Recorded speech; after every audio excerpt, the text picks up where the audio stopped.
Bueno, continuando con nuestro libro de Mi prima Rachel, de grandes clásicos del suspenso, continuamos. Vamos a continuar con el capítulo número 5.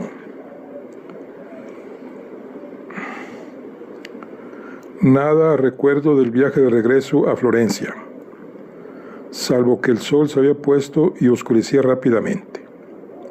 Pagué y despedía al cochero en la plaza de la catedral, y el son de aquella enorme campana imperiosa, insistente, resonaba como una provocación en el aire insípido y quedo. Consciente apenas de lo que hacía, entré con otros en la catedral.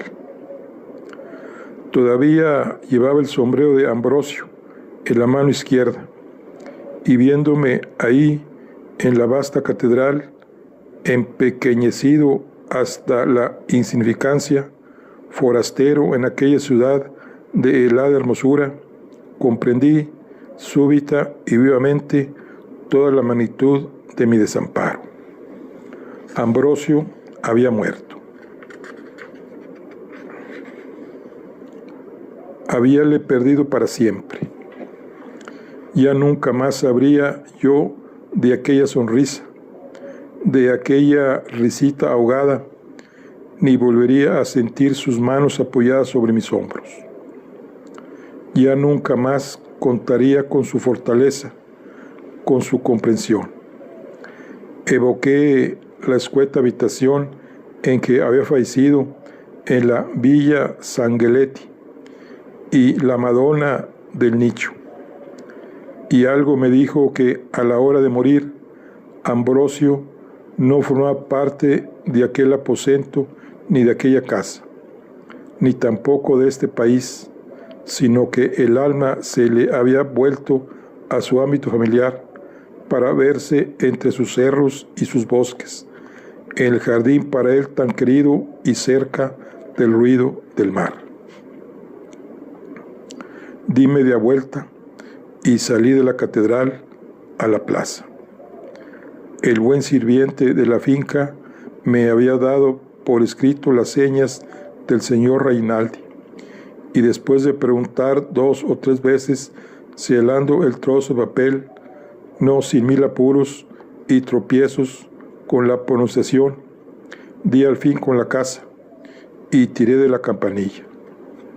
Pasado un momento, un criado me abrió la puerta y sin preguntar mi nombre me guió escalera arriba y por un pasadizo.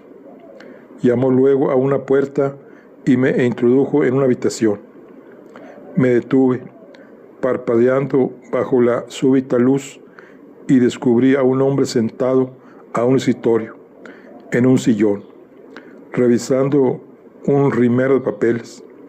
Al verme entrar en la pieza, se puso en pie y se quedó mirando. De estatura poco más baja que la mía, contaría quizá unos 40 años. Era un hombre de semblante pálido, desprovisto casi de color y de rasgos finos y aguileños. Las líneas de su rostro tenían quién sabe qué de altivo y desdeñoso, si bien creo que lo que más me llamó la atención fueron sus ojos, oscuros y hundidos, y que al fijarse en mí en el primer momento se iluminaron, reconociéndome con un chispazo que se desvaneció al instante. El señor Reinaldi, me llamo Astley, Philip Astley. Sí, ¿quiere usted tomar asiento? Tenía su voz un timbre frío, duro, y su acento italiano no era muy marcado. Acercó una silla que me ofreció. Le sorprenderá verme, sin duda, dije yo, observándole con detenimiento. ¿No sabía usted que estaba en Florencia? No, no sabía que estuviera usted aquí. Medía sus palabras, aunque quizá se debiera a su escaso dominio del inglés, de modo que hablaba con cautela. Vengo de Villa Sanguinetti, proseguí. He visto la pieza en que murió mi primo.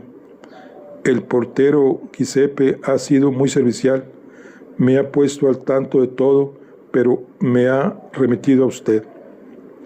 ¿Fue cosa de mi imaginación o hubo un no sé qué de velado para aquellos ojos oscuros?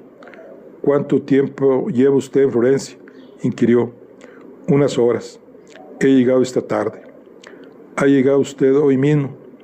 Así pues, su prima Rachel no le ha visto aún. No. El criado de la mansión me ha dado a entender que la señora salió de Florencia después del entierro. Salió de la mansión, no de Florencia. ¿Está todavía aquí en la ciudad? No, contestó. No, se ha marchado ya. Quiere que yo me encargue de alquilar la finca, de venderla si es posible. La actitud de Rainaldi resultaba de lo más rígida y ceremoniosa, como si todo informe que me proporcionaba tuviera que estudiarlo y clasificarlo antes mentalmente. ¿Dónde está ella ahora? ¿Sabe usted? Me temo que no. Se fue de improviso. No había hecho planes. Me dijo que ya me escribiría cuando adoptase alguna decisión para el futuro. Tenía yo la impresión de que ese mismo día, o todo lo más la víspera, había estado ella en aquel despacho, que Rainaldi sabía más de lo que confesaba. Comprenderá usted, signori Rainaldi, observé, que el haberme enterado inesperadamente y por unos criados de la muerte de mi primo ha sido un golpe muy duro. Todo esto es una pesadilla. ¿Qué ha sucedido en realidad? ¿Por qué no se me informó de que mi primo estaba enfermo? Rainaldi no apartaba los ojos de los míos. También la muerte de su primo ocurrió inesperadamente. Fue un golpe muy duro para todos nosotros. Había estado enfermo, mas no de gravedad, según creímos. La fiebre que suele atacar aquí a muchos extranjeros durante el verano le había causado cierta debilidad, y él se quejaba además de un violento dolor de cabeza. La condesa, la señora Adley, diré mejor, está muy intranquila, pero su primo de usted no era de los que se dice un paciente razonable.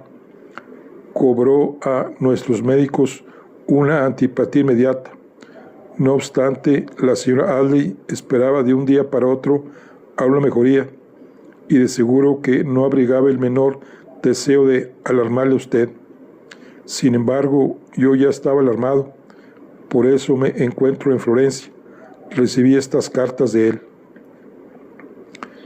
El paso era audaz, tal vez, imprudente además, pero me daba lo mismo. Le tendí por encima del escritorio las dos últimas cartas de Ambrosio. Las leyó con detenimiento. Su expresión no se alteró. Me las devolvió enseguida.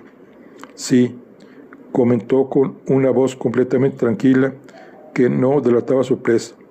La señora Adley temía que su esposo hubiera escrito alguna cosa de esta índole. Fue ya en las últimas semanas, al verlo tan raro y reservado, cuando los médicos, temiendo lo peor, la pusieron en guardia. ¿Que la pusieron en guardia? ¿Acerca de qué? De la posible existencia de algo que le oprimía el cerebro.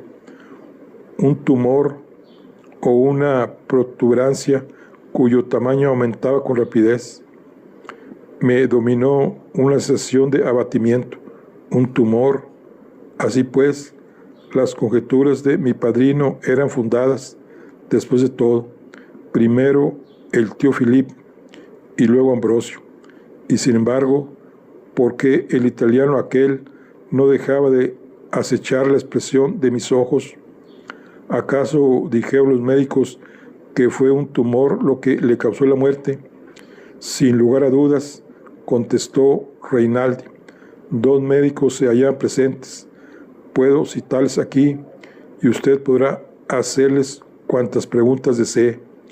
Uno de ellos habla un poco de inglés. No, objeté yo lentamente, no es necesario. Abrió una gaveta y sacó una hoja de papel. Aquí tengo una copia del certificado de función firmado por ambos médicos. Léalo usted. Una copia se le envió ya por correo a Cornelius y otra más al albacea de su primo, el señor Nick Kendall. Dejé caer la vista sobre el certificado, pero no me detuve a leerlo. ¿Cómo supo usted que Nick Kendall es el albacea de mi primo?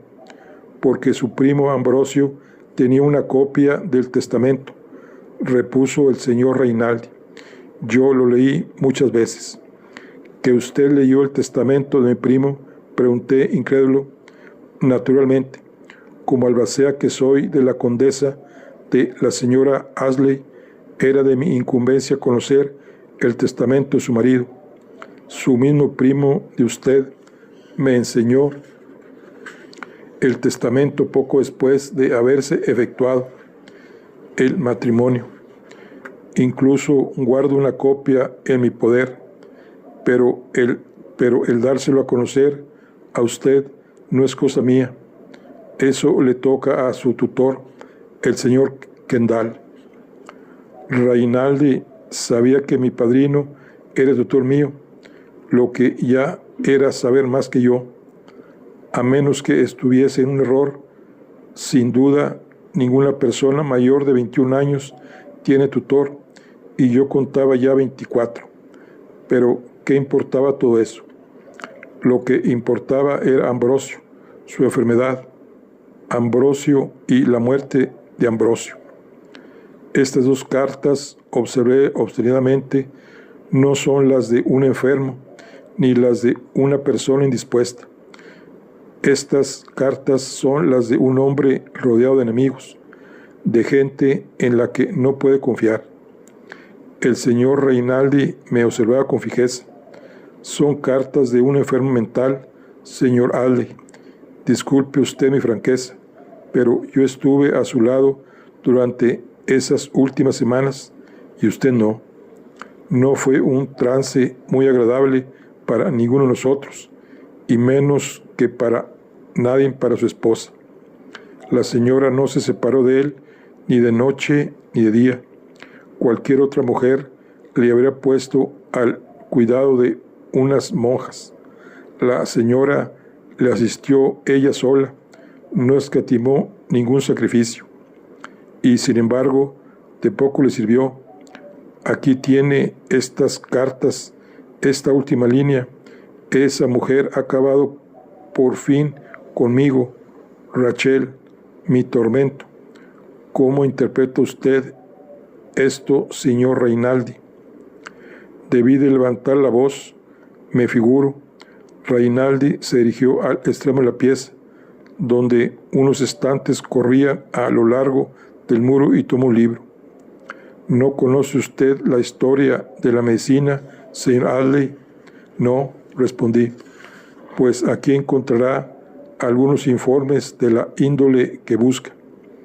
Existe cierta afección del cerebro que se presenta sobre todo por efecto de alguna excrescencia o tumor en que el enfermo padece de alucinaciones. Se imagina, por ejemplo, que lo vigilan estrechamente, que la persona más allegada a él, la esposa, digamos, se le ha vuelto enemiga o le es infiel, o pretende apoderarse de su fortuna. Una vez que ha arraigado tal sospecha, ningún amor ni poder de persuasión alguno es capaz de disiparla. Si no me cree usted, ni cree a los médicos locales, indague entre sus mismos compatriotas, o lea usted este libro. Cuán convincente se mostraba, cuán seguro de sí. Si estaba en lo cierto o se equivocaba, yo no lo sabía. Solo sabía que aquel Reinaldi me era odioso. Me levanté y me encaminé a la puerta. Reinaldi tiró de la campanilla y acudió el mozo para conducirme hasta la calle. Ya he escrito a su tutor, el señor Kendall, agregó Rainaldi. Le he explicado todo lo sucedido con la mayor amplitud, con el mayor detalle. ¿Puedo servirle a usted en algo más? Cuando regrese la señora Adley, contesté pausadamente, dígale usted que vine a Florencia, que estuve en la pieza donde Ambrosio falleció. También puede usted hablar de las cartas que recibí de él. Me alargó la mano, tan fría, tan dura como lo era él mismo. Su prima Rachel es una mujer muy impulsiva. Cuando salió de Florencia, se llevó consigo cuanto poseía. Mucho me temo que no vuelva nunca. Salí a la calle, sumida ya en tinieblas. La ciudad dormía. Era yo el único trasnochador. Hasta las solemnes campanas guardaban silencio, y el único rumor era el del río, al pasar arremolinándose bajo el puente. Me asomé a mirar el agua, la vi saltar, correr, perderse luego en la noche, a la luz vacilante del único farol que había en el puente. Vi hacerse y deshacerse 1000 burbujas espumosas y oscuras. Arrastrado por las aguas, yerto, dando vueltas despacio, pasó el cadáver de un perro, deslizóse bajo el puente y prosiguió su camino, las 4 patas al aire. Y ahí, a orillas del Arno, me hice a mí mismo un juramento. Me juré que todo cuanto antes de morir había sufrido y padecido. Ambrosio habría yo de hacérselo pagar, y con creces, a la mujer que era la causa de ello. No daba crédito alguno a lo contado por Rainaldi. Se lo daba, en cambio, a la verdad encerrada en aquellas 2 cartas que tenía en la mano, las últimas que Ambrosio me dirigiera. Algún día, de algún modo, saldaría yo cuentas con mi prima Rachel. Capítulo 6. Llegué a casa en la primera semana de septiembre. Ya la noticia me había precedido. El italiano no mintió cuando me dijo que había escrito ya a Nick Kendall. Mi padrino puso al corriente a los arrendatarios y a la servidumbre. Wellington me esperaba en Bodmin con el carruaje. Los caballos venían de luto, como también Wellington y el lacayo. Estos mostraban un semblante grave y contristado. Subí al coche y me dejé llevar a casa. Cosa extraña, las impresiones y el cansancio de las últimas semanas se desvanecieron a la vista de la finca. Me hallé libre de toda sensación de agobio, y a pesar de las largas horas de viaje, me sentía aliviado y tranquilo. Era por la tarde, y cuando el carruaje franqueaba la segunda verja y subía la pendiente hasta la casa, brillaba el sol en las ventanas de poniente y sobre los muros grises. Ahí estaban los perros, listos para recibirme, y el pobre se come, con brazalete de luto como el resto de los criados. Flaqueó en su entereza cuando le estreché la mano. Qué larga ha sido su ausencia, señor, muy larga. ¿Y quién nos aseguraba que no podía pillar también usted la fiebre? Se come, me sirvió a la mesa durante la cena, solícito, preocupado por mi bienestar, y tuve que agradecerle que no me apurase con preguntas acerca de mi viaje o sobre la enfermedad y la muerte de su amo, sino que hablara solo del efecto producido en él y en todos los de casa, de las campanas que habían doblado todo el día, del discurso pronunciado en la iglesia por el vicario, y todas sus palabras acusaban una nueva solemnidad en el trato. Ya era yo el señor, y no el señorito, Philip.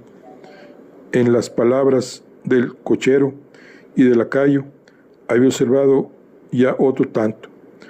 Era algo inesperado, pero confortador, extrañadamente confortador. Cuando acabé de comer, crucé los sembrados y me llegué hasta los labradores que recogían las cosechas. Al verme, suspendieron su trabajo y me acerqué a hablar con todos ellos. El viejo Billy Rowe, que llevaba de arrendatario en Barton desde que yo tenía memoria y que nunca me había llamado más que señorito Philip, se llevó la mano a la frente cuando pasé a su lado, y su mujer y su hija me hicieron una reverencia. «Le hemos echado de menos, señor», declaró el viejo. «No nos parecía bien empezar a recoger el grano sin usted. Celebremos que ya esté en casa. Un año antes me habría arremangado como cualquiera de ellos y echado mano de una horqueta. Esta vez, sin embargo, algo me hizo contenerme, como si comprendiera que no lo juzgarían oportuno. También yo celebro estar de vuelta», repuse. «La muerte del señor Aldey ha sido para mí una pena tremenda. Lo mismo que para ustedes, pero tenemos que seguir adelante como él hubiera querido».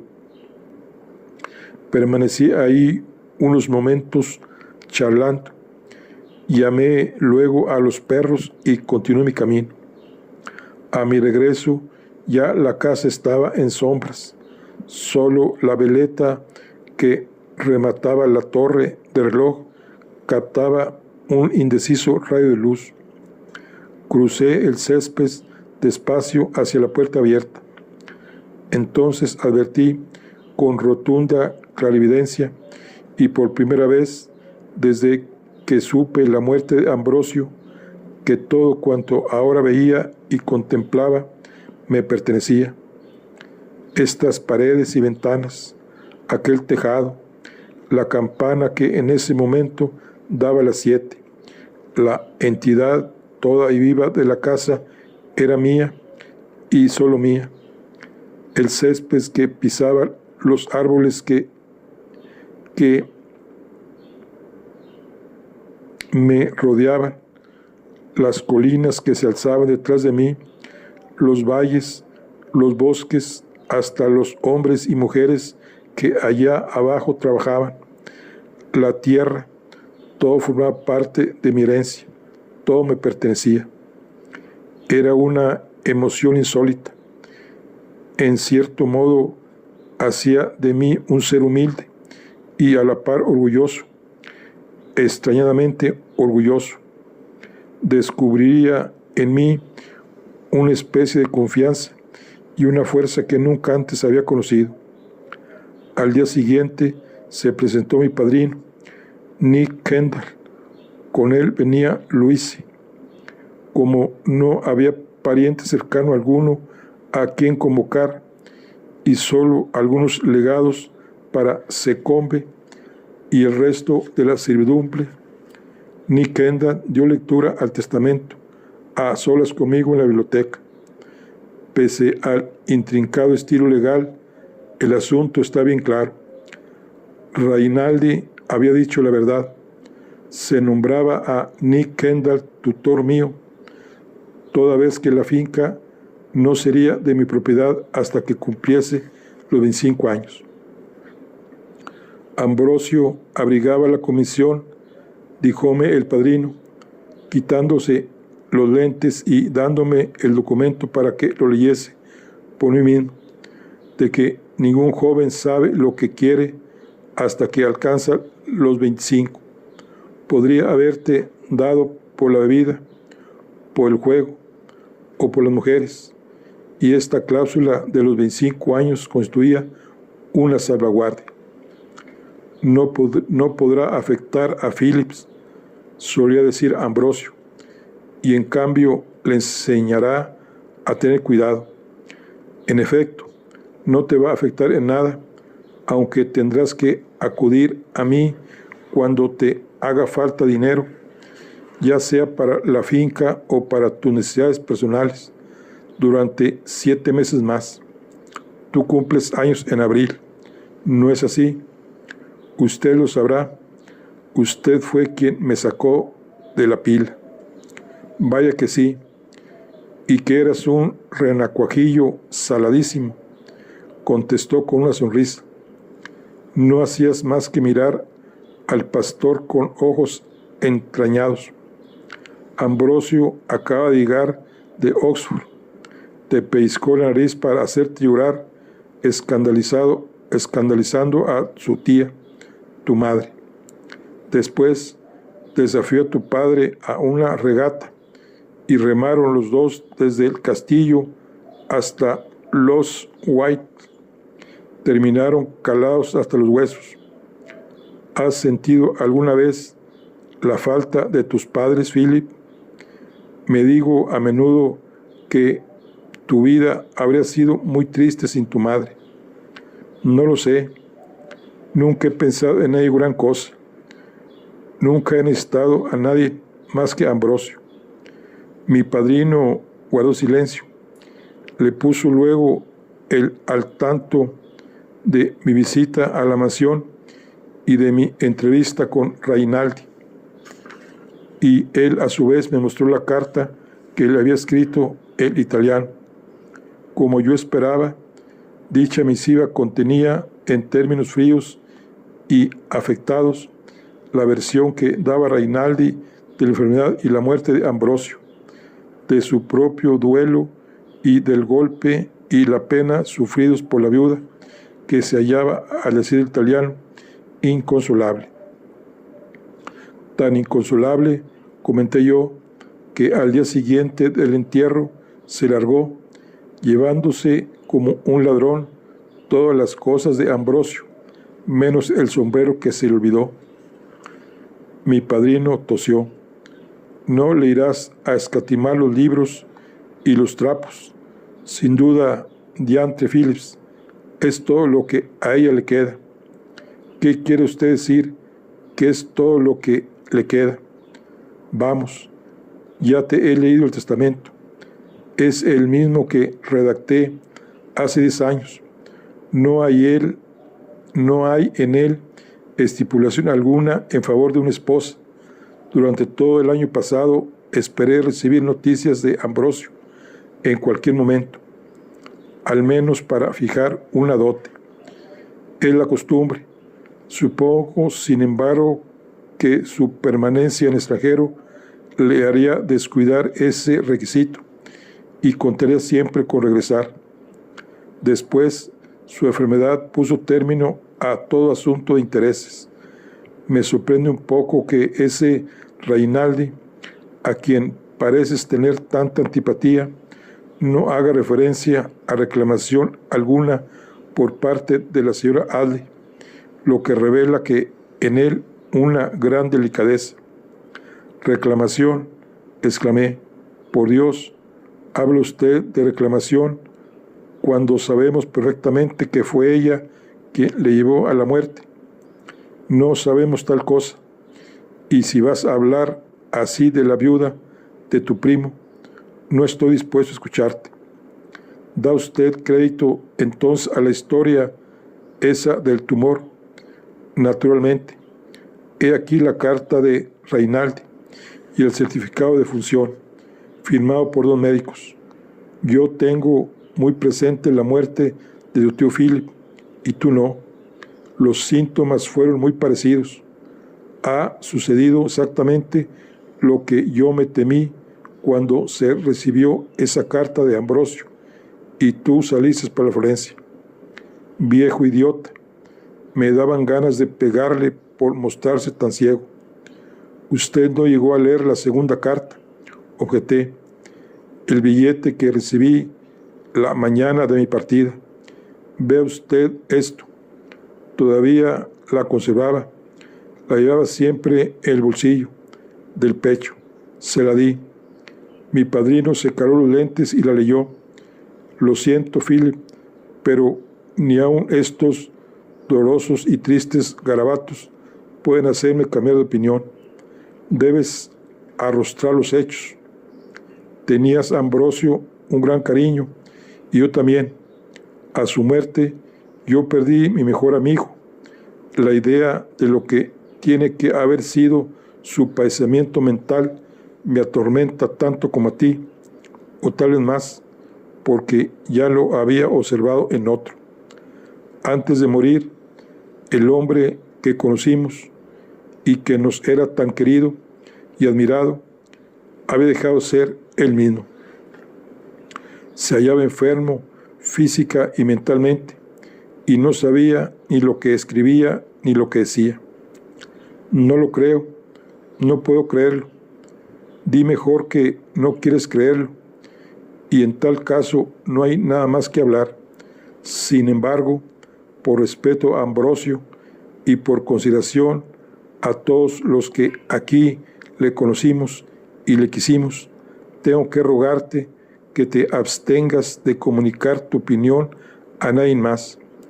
Les causaría gran inquietud y pesadumbre a todos ellos, y si un rumor semejante llegase alguna vez a oídos de la viuda de Ambrosio, donde quiera que esté, tendría perfecto derecho a demandarte por calumnia.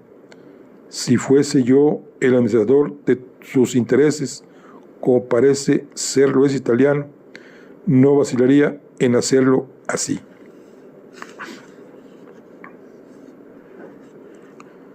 Nunca había oído hablar a mi padrino con tal energía.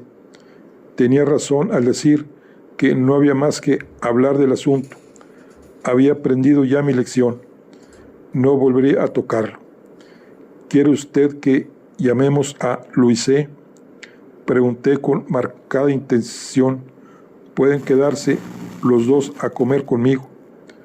Mi padrino guardó silencio durante toda la comida, y concluida esta, cuando llamó a Secome y a los sirvientes con objeto informales sobre los legados, pasé yo a hacer compañía a Luise en el salón. Tu padre se ha disgustado conmigo, observé, y la puse al corriente del caso.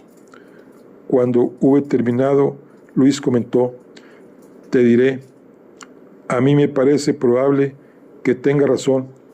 Se me figura que el pobre señor Addley y su mujer no eran felices, y que él era demasiado orgulloso para escribírtelo antes de caer enfermo. Luego puede que tuvieran alguna disputa. Las cosas se precipitaron y él te envió entonces esas cartas. ¿Qué te contaron de ella los criados aquellos? Era joven. Ni lo pregunté siquiera. No veo que eso tenga importancia alguna. Lo único que importa es que cuando Ambrosio murió, no tenía confianza en ella. Luisi asintió con la cabeza. Qué cosa tan terrible. Ambrosio debió de encontrarse muy solo. Me sentí más cerca de Luis. Quizás se debiera a que era más joven, de la misma edad que yo, pero al parecer mucho más perspicaz que su padre. Ya envejecía, decíame en mi fuero interno. Iba perdiendo su buen juicio. Debiste preguntarle al italiano, al Reinaldi ese, ¿cómo es ella? Agregó Luis. Es lo primero que yo le habría preguntado. Y no me dijiste una vez que su primer marido murió en un desafío, porque eso tampoco va muy en favor de ella. Probablemente tenía varios amantes. Tal aspecto de mi prima Rachel a mí no se me había ocurrido. Yo me la representaba solo en su maldad como una araña.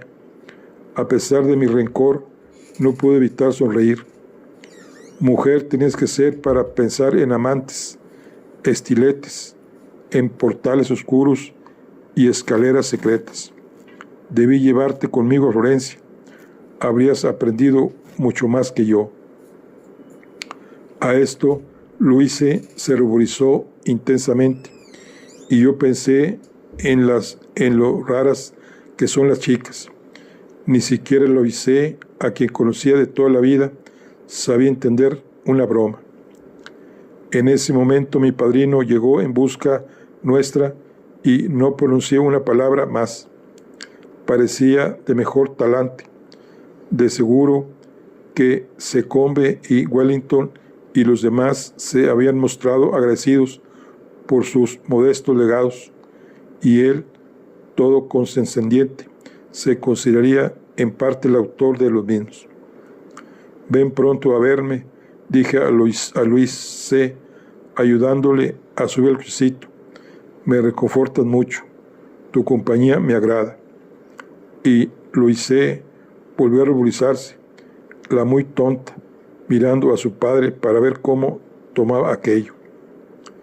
No creí que vería de nuevo a mi padrino antes de 15 días, por lo menos, ocupado como andaba yo con la cosecha y otras cosas. Mas apenas habían transcurrido una semana cuando llegó su criado a caballo cierta mañana con un recado de su amo invitándome a ir a verle, pues tenía nuevas que comunicarme. Le encontré en su despacho, solo, reflejada en su rostro una expresión muy singular como de desazón y desconcierto.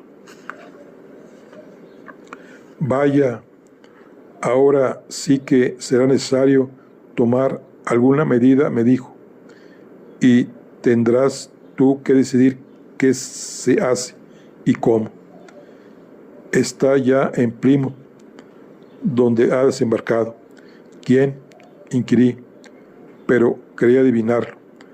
Ha llegado esta carta de tu prima Rachel, dijo mi padrino, mostrándome una hoja de papel que tenía en la mano.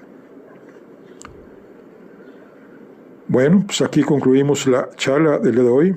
Ya terminamos el capítulo 5 y 6. Nos vemos en la siguiente. Hasta luego.